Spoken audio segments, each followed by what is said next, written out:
911, where's your emergency? My wife had an accident. She's still breathing. What kind of accident? Down on the stairs. Late at night on December 9, 2001, emergency responder arrived at home in Durham, North Carolina. At the bottom of a narrow staircase lay Kathleen Peterson, covered in blood. Her husband, Michael Peterson, claimed that she had accidentally fallen down the stair, but investigators soon believed the scene told a very different story. This case, known as State Agent Peterson, quickly became one of America's most controversial homicide investigations. What initially appeared to be tragic accident soon evolved into a forensic mystery involving blood evidence, expert testimony, and conflicting theories surrounding Kathleen Peterson's death. Michael Peterson was a well-known novelist and former Marine officer living in Durham, North Carolina. Intelligent and politically connected, Peterson was respected within his community for his writing career and outspoken personality. His wife, Kathleen Peterson, was a successful telecommunication executive at Nortel Networks. Friends described her as hardworking, independent, and financially successful. To outsiders, the couple appeared to live a stable and comfortable life. However, investigators later uncovered financial difficulties, hidden personal secrets, and evidence suggesting that Peterson's marriage may not have been as perfect as it seemed. When investigators examined the staircase, they discovered extensive blood stains surrounding the scenes. Blood was smeared across the wall, stair, and floor. Medical examiner identified 7 deep lacerations on Kathleen Peterson's scalp. Surprisingly, despite the severe bleeding, there was no skull fracture or major brain injury typically associated with fatal staircase falls. The prosecution argued that Kathleen's injuries were inconsistent with a simple accident. Bloodstain pattern experts testified that would resemble injury caused by a violent assault. However, the defense insists that Kathleen accidentally slipped and repeatedly struck her head during the fall after consuming alcohol and Valium. With no eyewitness and no murder weapon ever discovered, the truth remains uncertain. The trial of Michael Peterson became a battle between forensic science, expert testimony, and conflicting interpretation of evidence. In this presentation, we will critically examine the forensic findings, legal argument, investigative issues, and controversies surrounding one of America's most debated homicide cases.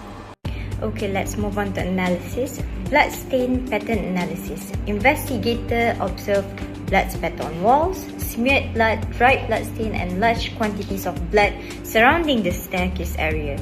The prosecution argued that the blood patterns were inconsistent with a simple accidental fall.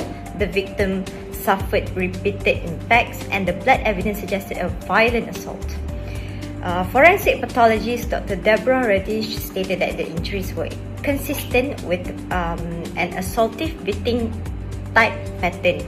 Critical analysis says that the prosecution interpretation was strengthened by multiple scalp lacerations, defensive wounds, and blood distribution throughout the staircase. However, there are limitations existed because there was no murder weapon existed, no eyewitness, and bloodstain interpretation can sometimes be subjective. Let's see on medical and injury analysis. Injury interpretations. The autopsy identified seven scalp laceration, bruises and abrasion, defensive injuries on the victim's arm and hands, and extensive blood loss. Prosecution's view, the injuries were inconsistent with a staircase fall because multiple impacts occurred. Injuries appeared concentrated on the back and the side of the head, and there was no skull fractures were present despite severe bleeding. In defense view, the defense expert argued that the injuries could result from repeated impacts against stairs. Blood spatter could occur from coughing blood, and the scene was inconsistent with a typical beating. Evaluation. The medical evidence strongly supported homicide, but conflicting expert opinions created reasonable debate regarding the exact mechanism of injury. These are the prosecution versus defense. The prosecution says that death was homicide, and the defense said that was accidental, and so the list goes. Similarity evidence. The court allowed evidence from 1985 death of Elizabeth Ratliff because investigators identified strong similarities between both deaths.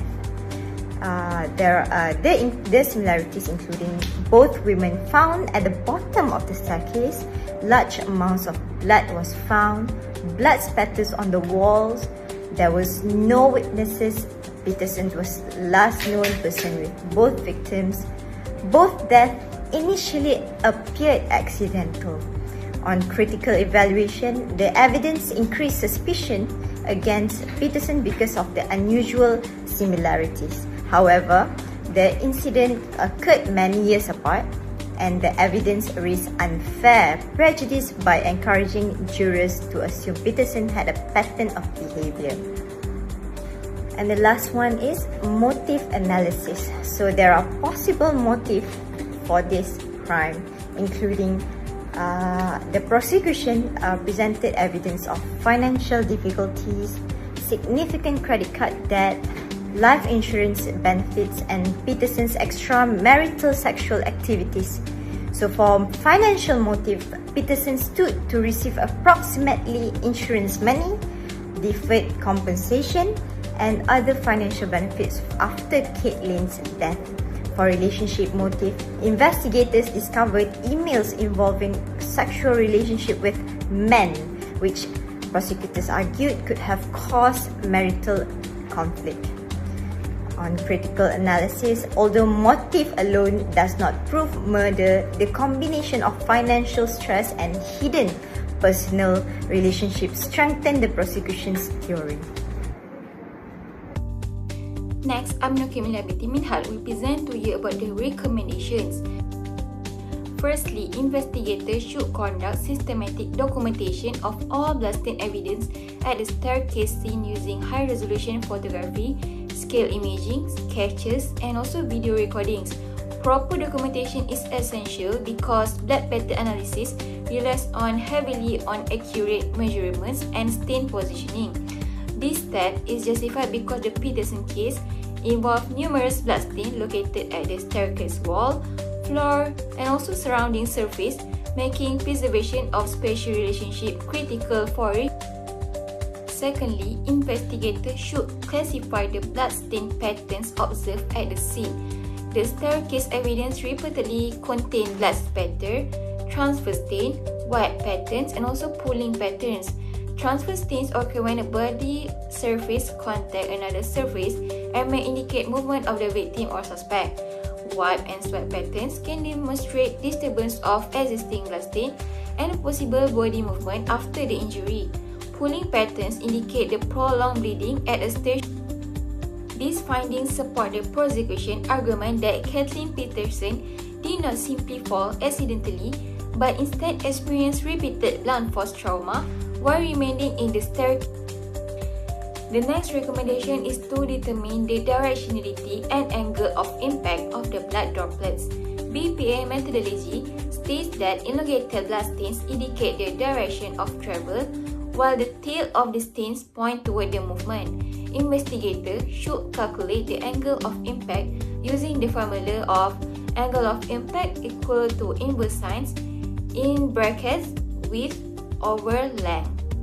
The calculation allows the forensic analysis to determine how blood struck the surface and reconstruct the position of the victim during the bloodshed. In Peterson case, multiple impact angles and directional stains on the vertical surface would be more consistent with repeated impacts from blunt force injury rather than the passive dripping caused by the fall.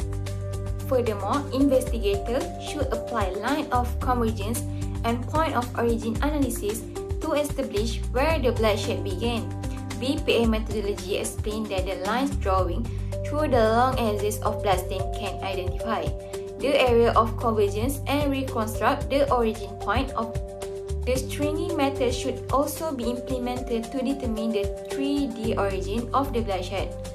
This recommendation is justified because determining the victim's position during bleeding can differentiate between a standing assault and also the accidental. Here we are arriving at the conclusion of this case study presentation. In this presentation, our group have discussed about how important bloodstain pattern analysis and forensic science in reconstructing crime scene and determining the cause of death, such in this case, State against Peterson case. The evidence presented by the prosecution, like blood spatter pattern, multiple scalp laceration, defensive wound, and similarities with Elizabeth Redcliffe case, strongly supported that the theory of homicide.